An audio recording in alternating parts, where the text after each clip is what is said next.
Good evening, ladies and gentlemen. Bonsoir, messieurs, dames.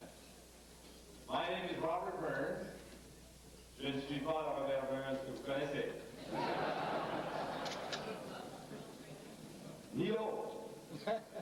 Member of the Concordia Board of Governors, and on behalf of the university, it's my privilege and honor to welcome you to this evening of tribute to one of our retiring governors, and still the honorary treasurer of our capital campaign. Monsieur Brian Mulroney, le baryton de Bécomo, et aussi de Montréal, et dernièrement de Kingsmere, Québec. Je tiens à signaler que tous les profits de ce dîner de ce soir, qui n'a aucune implication politique, malgré la présence de notre invité, tous les profits iront à notre campagne de souscription. It now gives me great pleasure to introduce our head table. From your left to right, de votre gauche à droite, Mr. Frank Roberts, chairman of the very successful 1983 Centrade campaign, le président de Centrade 83, Mr. Frank Roberts.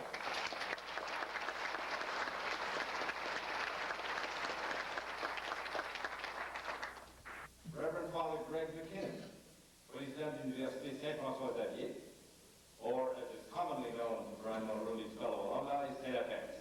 Father McKinnon.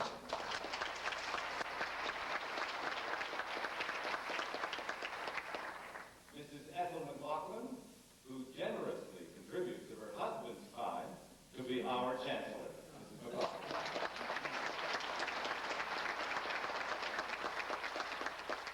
Dr. John O'Brien, the rector of the Université Concordia, Dr. O'Brien.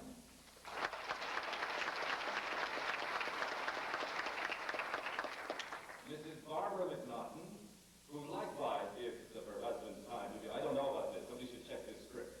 Mrs. Barbara McNaughton, wife of the president and chairman of the board of governors.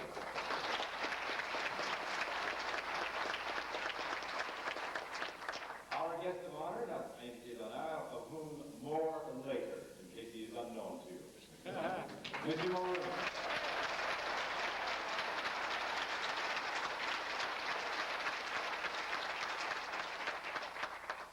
Mr. Don McNaughton, le président de notre conseil d'administration, and the president of Shenley, Canada.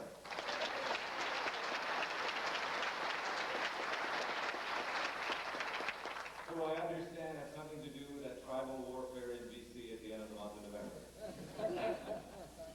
One of our distinguished former students, l'étudiant de l'Université Concordia, the former Mila Pivnitsky.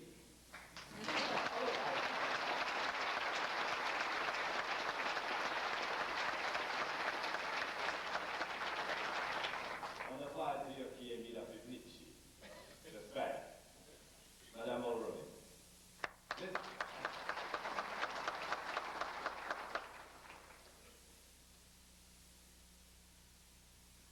Mr. Earle McLaughlin, Chancellor of the University of Concordia.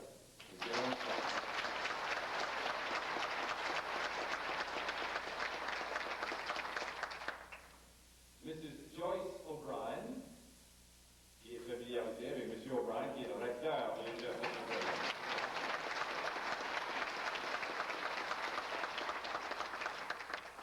Mr. Bill Stinson, President of Canadian Pacific, et président de notre campagne de souscription. Mr. Stinson.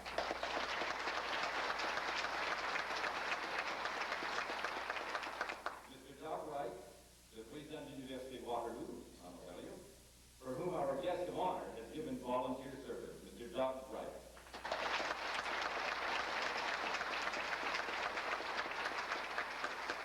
Mesdames et messieurs, la table d'honneur, our distinguished guests, thank you for greeting them. Enjoy your meal.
que ça marche, les microphones?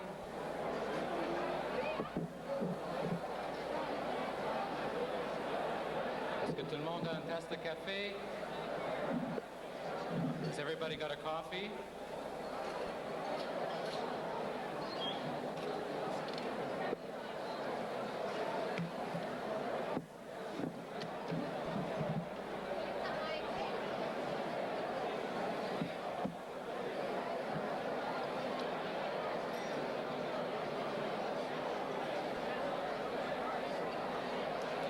This is the peas and carrots part of the dinner. If everybody says peas and carrots, it makes a lot of noise.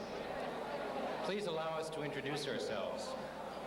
I'm Ian MacDonald, and like Bob Burns, I'm privileged to be here as a member of the Concordia Board of Governors. And as many of the members of the bar who are present here tonight will be happy to learn, I never go anywhere without my lawyer. This is Stanley Hartt, ladies and gentlemen. Good evening. Those of you who are looking for the Pierre Trudeau benefit dinner, you're in the wrong room. Now, Stanley, this is strictly a nonpartisan occasion. As you can see, this is a prestigious crowd. Some of the most important people in Toronto are here tonight. It's a fundraising dinner for Concordia, and we're honoring one of our retiring governors. It's funny, I've never known Brian to be retiring. Well, he is, at least as a governor. You know, Ian, I'm disappointed. I thought we were going to see Shannon Tweed tonight. You remember her? She's the playmate who auctioned off John Crosby's mucklucks to pay for his campaign debts. You're on your own, but carry on. Well, I thought she'd show up tonight and auction off Joe Clark's hush puppies, Ed Broadbent's work boots, Pierre Trudeau's sandals, and Brian's Gucci's. But I guess playmates have no place here tonight. Speaking of out of place, Stanley, what are you doing here? You're a Liberal, and from what I can see, not the only one in the room.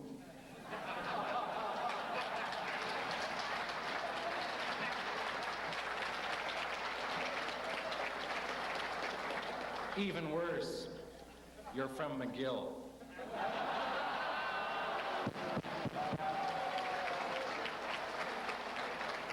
And we must say that McGill is in the midst of a $61 million capital campaign.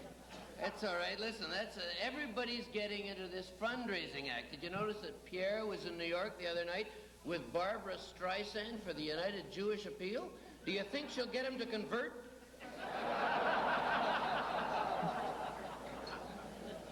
Stanley, even in our CBC days together, I wouldn't touch that one with a 10-foot pole. Ian, I meant, would she get him to convert to capitalism?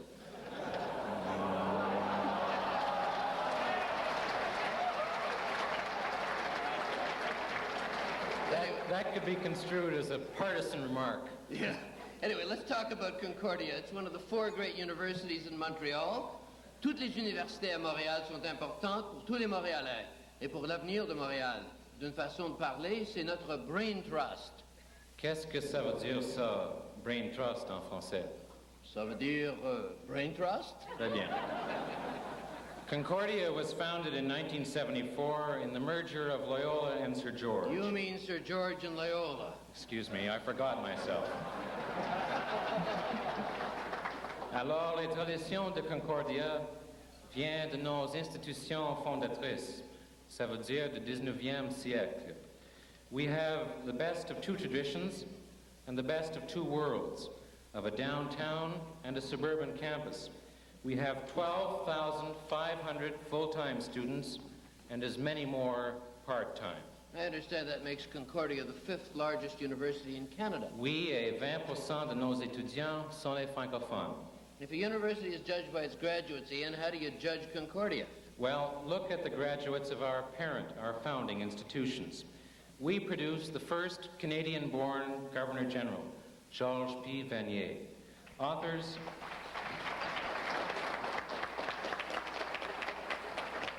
Authors like Mordecai Richler and John Buell.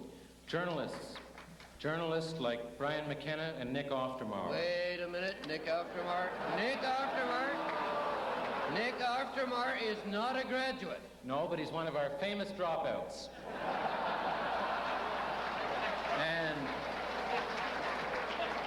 And what's more, he went to both founding schools, and his daughter Melissa doesn't even know it. And his fellow page 3 columnist at the Gazette, Ted Blackman, spent 4 years at Sir George. Yeah, but he says himself he spent the last year and a half at the Stanley Tavern. Anyway, there's athletes like Bob Berry, late of Sir George, 1966, the coach of the Montreal Canadiens. I don't know if we can say that anymore, but he is the coach of the Montreal Canadiens. Distinguished public servants like Michael Warren, who is here tonight, the head of a post office that actually seems to work, and the Honorable Bill Hamilton of the MacDonald Royal Commission, who was one of the previous heads of the post office under the Diefenbaker administration. And if you add in Eric Kieran's, that makes 3. Now, what other university in Canada can claim to have had 3 heads of the post office?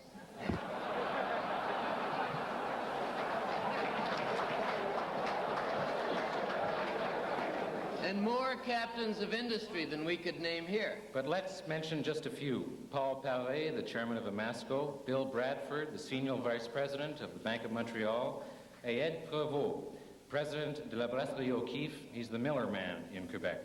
So out of that Loyola and Sir George spirit is born the Concordia spirit. We hope so, parce que nous avons besoin de l'aide de tous nos diplômés. Ils sont une ressource naturelle. Et Concordia a besoin de tous ses amis. That's a big part of what the capital campaign is all about. Here's Earle McLaughlin, that lovable banker, our chancellor, to tell you a bit more about the capital campaign and its chairman. Thank you.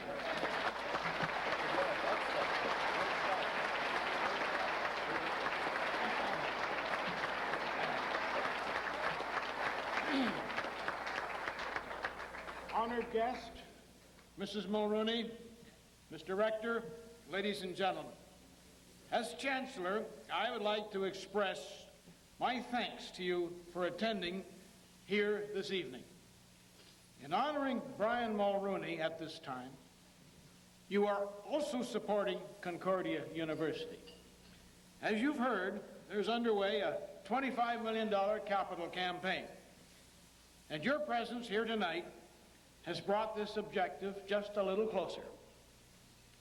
Now, while Brian Mulroney may have served his time as governor of Concordia, he was and still is the honorary treasurer of this capital campaign. As you will see from his signature on the receipts he will be sent for the tickets you have purchased for this dinner. Now, you just might be interested in this signature as a souvenir. Unfortunately, you have to give it up in April to claim an income tax deduction. But if giving it up bothers you, give again next year and get another signature. And repeat it again and again. Remember, this is a 5-year campaign. As national chairman of the campaign, we are extremely fortunate to have Bill Stinson, president of Canadian Pacific Limited.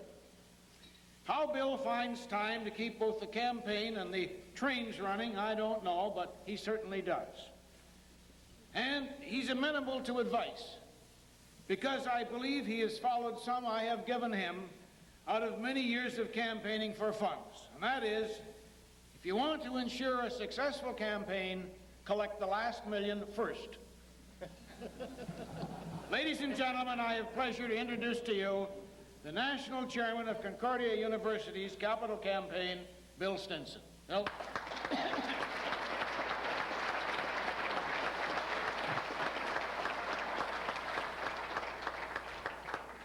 Mrs. Mulroney, Mr. Mulroney, head table guests, ladies and gentlemen. Thank you very much, Earl, for that kind introduction. I'm doing okay with the campaign and the trains, but I'm having a hell of a time with the airplanes. But I just want to give you a quick update on the campaign, and Earl covered it for us. We appreciate very much your attendance here tonight. That brings us a long ways along the trail. We have a target of $25 million, and we're a third of the way there in only 8 months. And we got 4 more years ahead of us, and I'm very confident that with the assistance of the people in this room and the Montreal community and the alumni and the Friends of Concordia across Canada are going to achieve that goal. I'd like to express my appreciation to Brian Mulroney, who was mentioned earlier, wrote the book on successful campaigns with the Saint of X campaign, and he's given us a lot of good advice on how to organize this thing. But I was given 30 seconds to make a sales pitch about the campaign, and I'm going to do it in 30 seconds, say this is a major league university in a major league city with minor league facilities. And that's about all I can say.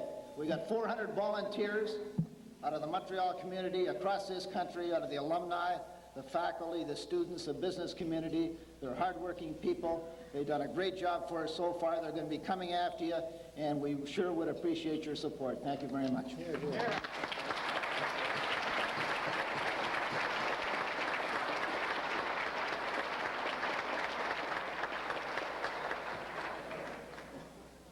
Merci beaucoup, Mr. Stinson. Pour les Canadiens bilingues, that's thank you very much, Mr. Stinson. Isn't it nice that red is becoming blue and Christian is becoming Jewish and Jewish is becoming Christian? Maybe this is what Canada is all about. It's my pleasure to introduce now le président du conseil d'administration de l'Université Concordia, the chairman of the board, Mr. Don McNaughton.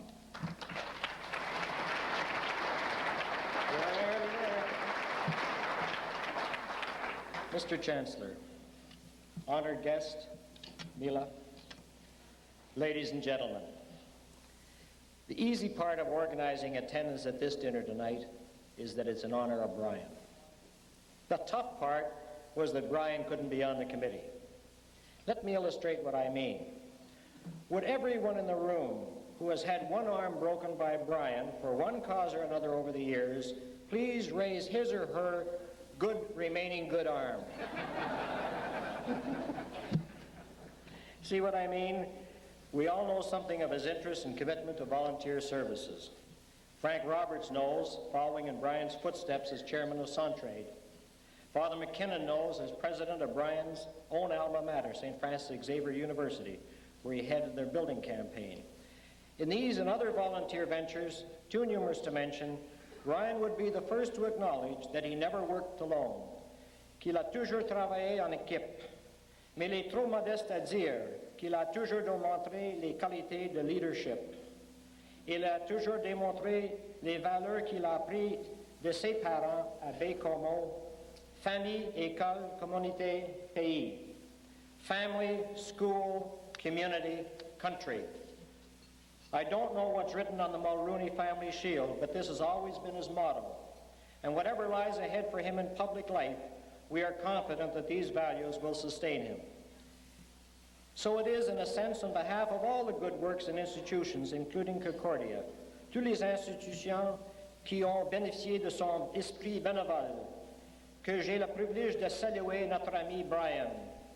Brian, on your accession to the Conservative leadership, our Chancellor Earle McLaughlin wanted to know if you would be still signing the receipts for the capital campaign, because, as he said tonight, they might be worth something special someday. I assured him that you would continue as honorary treasurer, and we are gratified that you have.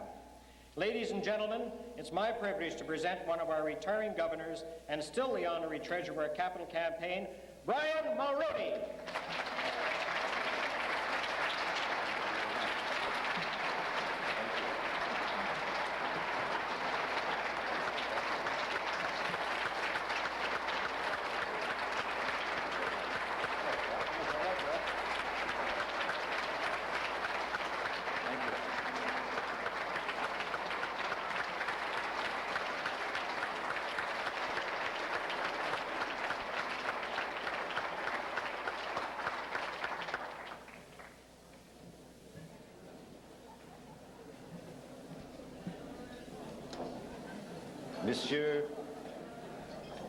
Monsieur le Président,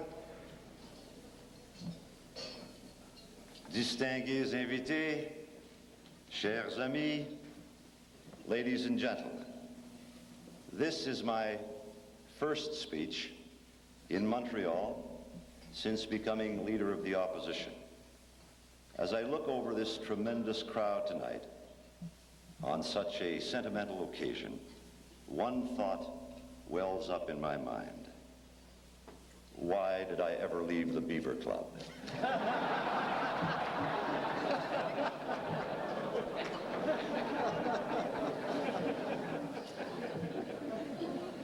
Among other people that I'm delighted to see here tonight is the president of St. FX University. Years after I had graduated, I was invited to return to take an honorary doctorate at the university, and as I was on stage accepting the award, one of my former professors said to another, "I think this is the second honorary degree Mulroney has gotten out of this place."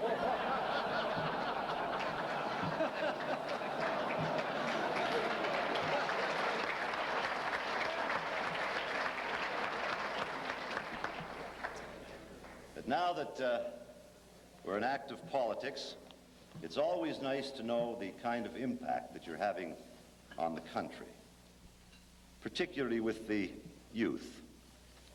This is the front page of the New Glasgow Evening News of October 7th, asking grade 2 students, who is Brian Mulroney and what does he do?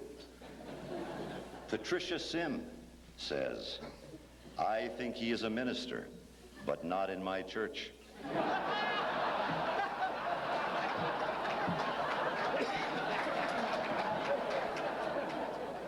I see him on TV a lot talking about people, trying to get them to vote for him. Maybe I'd like to go to his church sometime. Amy Byers, grade 2. As a ruler in a certain place in Canada, he lays down all the laws as to what can be done there. I think he's ruling Nova Scotia. He hasn't been at it very long, but he keeps Sobeys in business because he buys his food there. And Barbara Muir, particularly perceptive, 7 years of age. Brian Mulroney, I believe he's the head of the town of Stellarton.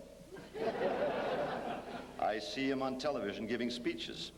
I went to a party when he had a hockey player with him.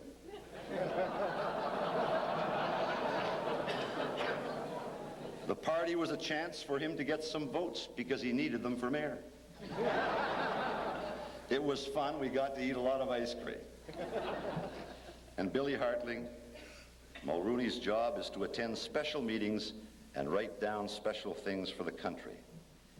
He has a seat in the House of Commons because lots of people are voting for him. I don't know why they're voting for him, though.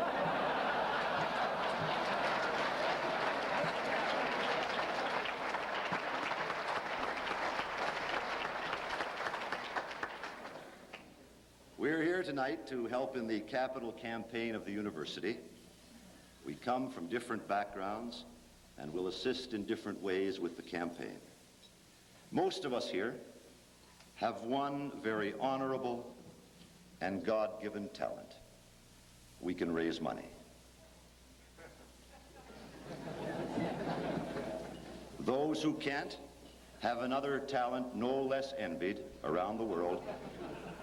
They can give money.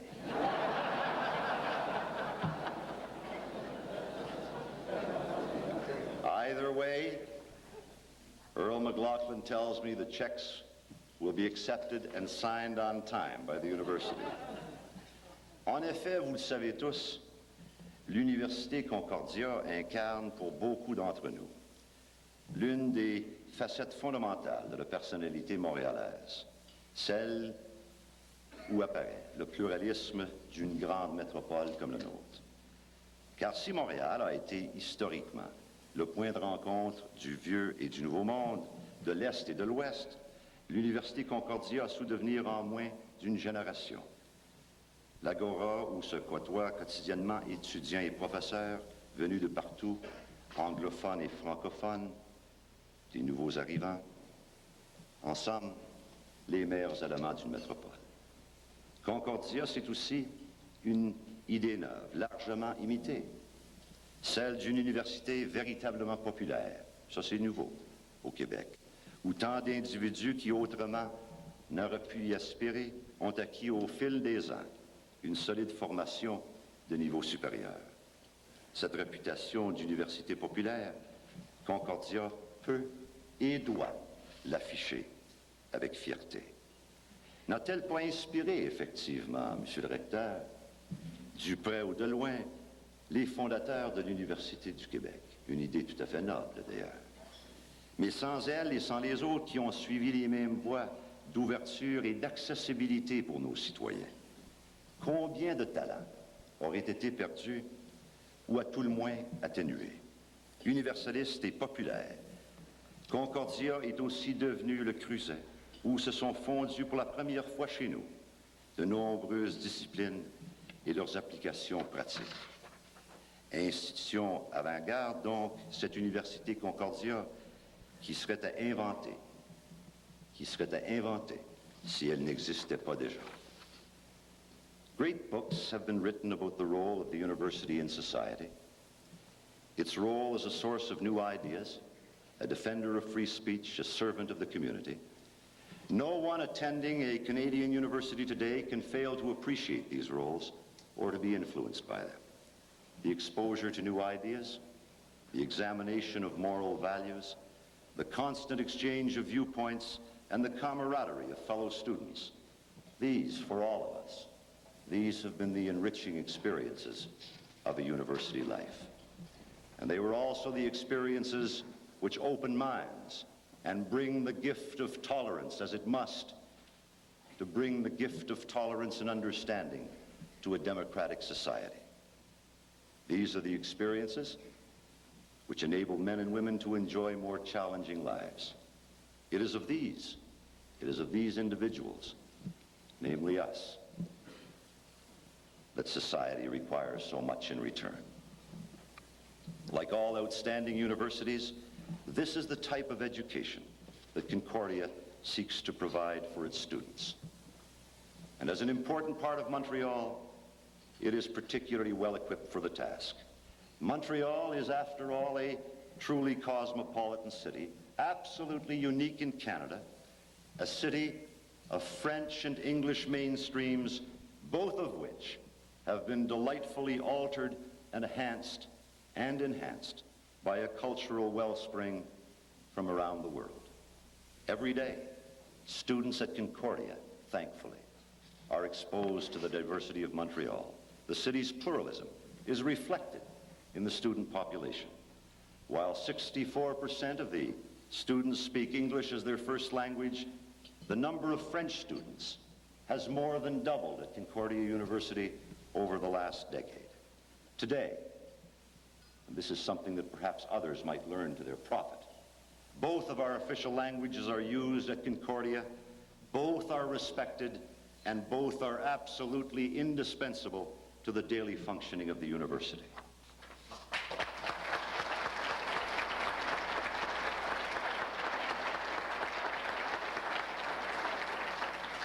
By bringing these students together in a learning environment, Concordia is playing a vital role in fostering understanding and mutual respect between different ethnic and linguistic groups. Education is indeed the key to harmony in a pluralistic society. In short, the unique, bilingual, and multicultural character of Montreal imposes a special responsibility on its institutes of higher learning. Concordia, Mr. Chancellor, continues to meet its responsibilities in a consistently impressive manner. As I reflect upon the roots of Concordia, I am reminded of what Grattan O'Leary, one of the most distinguished journalists in the history of this country, told us at my own graduation more years ago now than some of us would care to admit. But when I was graduating, Dr. O'Leary said, "A good education does not provide you with a standard of living. A good education should provide you with a standard of life." One of the first people I met when first I moved to Montreal in the early 60s was an equally young man who had worked and who was working in the credit department of a large downtown firm here over on Dorchester. He had a grade 11 education. He had been in the armed forces. He was married. He had a family. No money. Bun told, and lots of ambition. Today, He is a very successful lawyer and businessman, deeply involved in the affairs of this community, who got his chance to grow in a stimulating intellectual environment because of a democratic instrument called Concordia University. The splendor of a sidewalk university with flexible schedules, night classes, a central location, and continuing education facilities made it possible for one man to alter dramatically his life and his horizons. And there are thousands like him for whom the golden word opportunity has become synonymous with the name Concordia. If our universities are to succeed in their mission, if they are to educate as many of our citizens as possible, and that is the challenge, then they must be given the resources to do the job. The demographics and realities of Canada change quickly. In a large metropolitan area like Montreal, the change is dramatic over a decade, with working mothers, single-parent families, tragic poverty lines. Universities, in light of these new realities, must be socially responsive and accessible, or they shall cease to have relevance to a growing number of our citizens who depend so much on them for their help. President Johnson once said that we must open the doors of opportunity, but we must also equip our people to walk through these doors. As fundraisers for Concordia, and that's what we all are, we can open doors for students by raising funds for entrance scholarships, bursaries, and the like. We can equip them to walk through those doors by raising funds for laboratories, books, and libraries, the tools of academic training. All of this, however, must flourish at a given time, in a given environment. And it's called a university. And tonight, it's called Concordia. Many years ago, John Morley wrote that the mind is not a vessel to be filled. It is a hearth to be lighted. It seems to me, Mr. Chairman, that a man can be a great scientist, a technician, or doctor, and yet not be educated. The reason is that education, true education, is something that concerns the understanding heart, that concerns the spirit, and that concerns the human soul.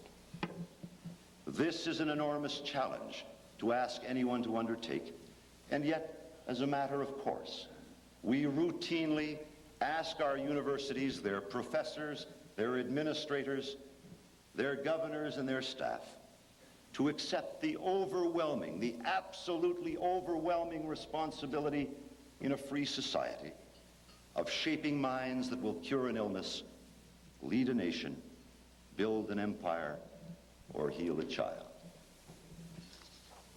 How indispensable it is that our universities go about such a noble task with the certain knowledge, as you convey tonight, with the certain knowledge that they have the entire support of an absolutely grateful community. Many years ago, Dr. Moses Cody, one of Canada's most outstanding educators, wrote that we have no desire to create a nation of mere shopkeepers whose thoughts run only to groceries and to dividends. We want our students to look into the sun and into the depths of the sea. We want them to explore the hearts of flowers and the hearts of their fellow men. We want them to live and to love and to play and to pray with all their being. We want them to be men eager to explore all the avenues of life and to attain perfection to the extent possible in all of their faculties. We want for them the capacity to enjoy all that a generous God and a creative man have placed at their disposal. We desire above all that they will discover and develop their own capacities for creation. There are, I know, Mr. Chairman, other definitions of the larger role of a university in the life of a nation, but I know of none more compelling and none more eloquent than that. Dr. Cody was speaking more and in a larger way beyond his text because he was speaking of a degree of social responsibility, of freedom from prejudice, a sense of tolerance, a respect for minorities, an appreciation of excellence, and he was speaking as well of the magnificent accomplishment in life that comes from genuine cooperation and commitment. In articulating his view of the role of a university in modern society, Dr. Coady was telling us by implication of the attitudes required to build a nation. In large measure, in very large measure, as each and every one of us knows, we shall determine the character of Canada's leadership tomorrow in a dozen different ways by the extent to which we are disposed to sacrifice and invest in our universities today. Many people believe that the highest form of public service is elected office. It is certainly the most visible form, but others command, in my judgment, at least equal respect. No less important than elective office is the work of the roughly 3 million Canadians who donate over 375 million hours a year to work as volunteers. Volunteers for one of our 40,000 charities. Volunteers in hospitals and Centraide volunteers. Or volunteers for a university fundraising drive. These, in my judgment, are the true unsung heroes of society. My views on this are probably influenced by my own activities as a volunteer with, as Frank has said, such activities as Centraide and the mentally retarded and the Council for Christians and Jews.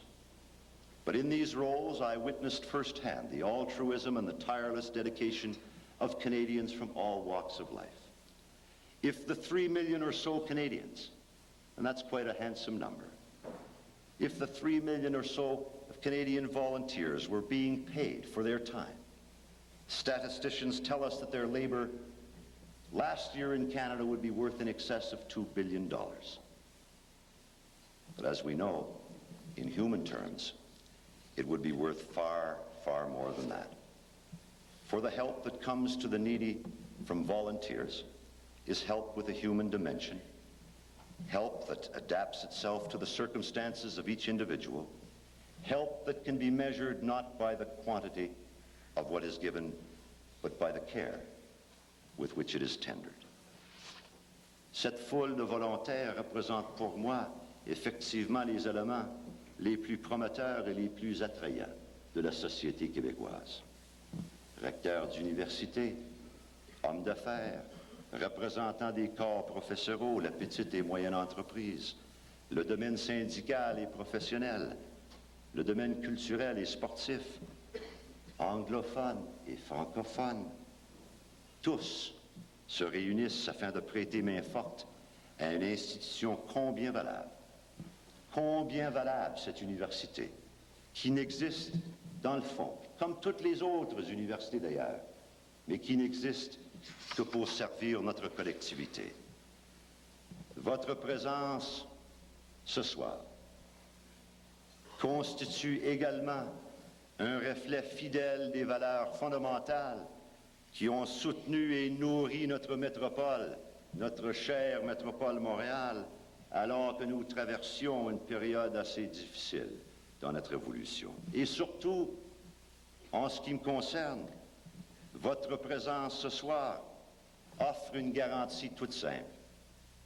Tant et aussi longtemps qu'un pays pourrait compter sur des leaders responsables comme vous qui sauront se tenir debout sur des questions vitales et assurer le maintien de nos institutions, nous aurons, j'en suis sûr, parce que c'est la volonté collective, et c'est ça qui est important, nous aurons, j'en suis sûr, un pays, notre Canada, un pays généreux, un pays tolérant et attrayant pour l'ensemble de nos concitoyens. And so, your work on behalf of Concordia will not have immediate rewards. But it probably will be the most important work, or certainly among it, that you will ever do. It will benefit not only students here today, but those of a distant and somewhat uncertain future. And as these students join the workforce and become involved in community and country, your investment, your enduring contribution to a better nation will emerge in sharp and absolutely attractive focus. If I sound, Mr. Chairman and friends, like a believer in volunteerism, it is because I am. Anything that distances me, however modestly, from the all-pervasive notion that's been accepted for years and years in this province and in this country to our detriment, anything that distances me from the all-pervasive notion of government intervention in our lives, anything that can separate me from that gladdens my heart, lightens my step, and gives me the promise of a better tomorrow.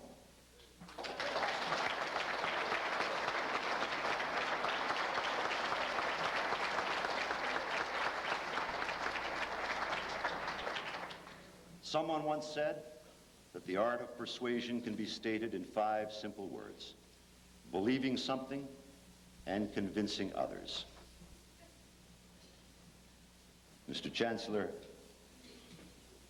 distinguished chairman, former chairman of the Royal Bank, one day, shortly after Emile and I were married, we had a little house. We just bought a little house in Westmount.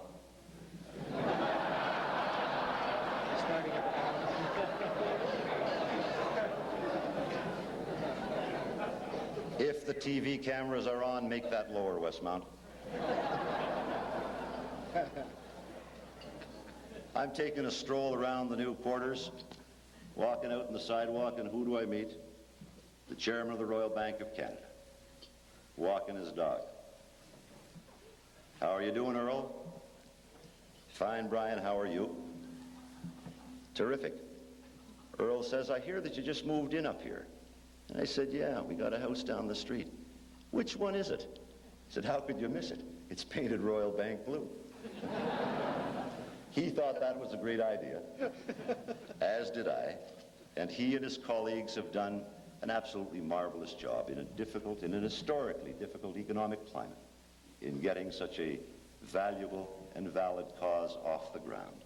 But I am confident that we can realize the objective we have set for ourselves here at Concordia, and in the process, assist the university in that greatest challenge of all, to provide each and every student with a quality education that he or she will require to become a productive and caring member of society. In other words, what you will turn out is the kind of person who might one day want to become a volunteer himself in a worthwhile cause such as this, and in the process contribute handsomely, very handsomely, to the ongoing legacy of a greater Concordia and a better Canada. Thank you very much.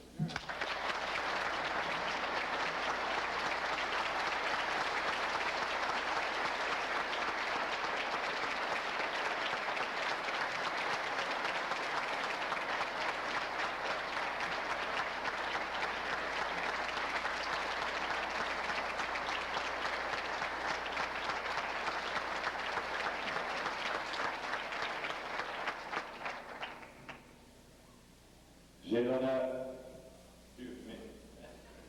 l'honneur maintenant de demander au Dr. John O'Brien, le recteur de l'Université Concordia, Dr. John O'Brien, rector of Concordia University, to thank our guest speaker, et puis nous adresser la parole. Le Dr. O'Brien.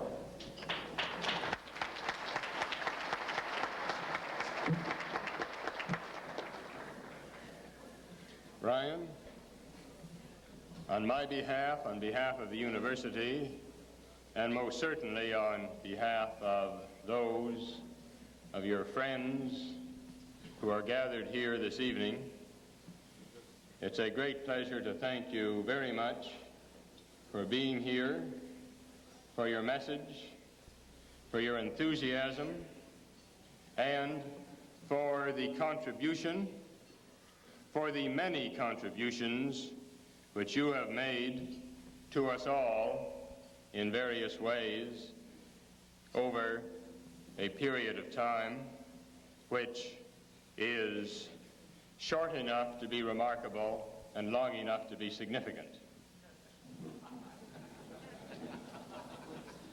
De la part de l'Université Concordia, il nous est un grand plaisir de vous saluer comme gouverneur démissionné malheureusement, mais vous avez fait une contribution aux campagnes de souscription évidemment dont on a fait mention de temps en temps ce soir, mais aussi à l'idée de l'université, puisque je crois que l'Université Concordia, en tant qu'université surtout montréalaise, mais en même temps canadienne, incarne un peu vos idées et vos idéals. And I think that this university represents, in many ways, an ideal, which is one that I certainly am proud to be a part of, and which I am very pleased to see so many of you as supporters here this evening. But this is an evening especially to recognize Brian Mulroney, and on behalf of the university and on behalf of your colleagues on the Board of Governors, it's my pleasure to present you with this particular memento, which you may either place on your wall or use to serve your martinis, as you may find most appropriate. It is inscribed with the coat of arms of the university and the words presented to Brian Mulroney in appreciation of his generous service as a member of the Board of Governors of Concordia University, November the 1st, 1983. Brian, we thank you.